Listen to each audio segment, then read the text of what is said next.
Men hech qachon farzandli bo'la olmayman. Komil 5 yildan buyon farzandli bo'lish uchun har neni qilib ko'rdi. Doktorlarga bordi, tabiblarga bordi, hatto yosh kattalarning ham aytganini qilib ko'rdi. Ammo natija yo'q.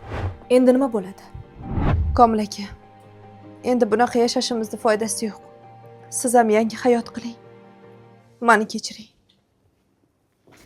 Meni shaxsiy faoliyatimda 10 yillik bepushtlikdan keyin 3 ta bolali bo'lgan oilalar bor. Afsuski hozirgi kunda ko'plab yosh oilalar farzandsizlik oqibatida ajrim yoqasiga kelib qolishgan. Lekin shuni bilingki, hattoki azospermiya, hattoki urug' ko'rsatkichlari 0 bo'lsa ham, hozirgi zamonaviy tibbiyotda mikroteziya amaliyoti mavjud va mikroteziya yordamida o'zingizning spermatozoidingizni topib, o'zingizning pushtingizdan farzandli bo'lish imkoniyatingiz mavjud. Farzandsizlik bu bir umrlik tamg'a emas.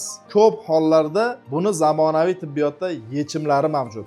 Diagnozlar, tabiblar va hokazo holatlar bu hukm emas. Qaror qabul qilishdan oldin o'z mutaxassisiga murojaat qilib, oxirgi xulosani oling.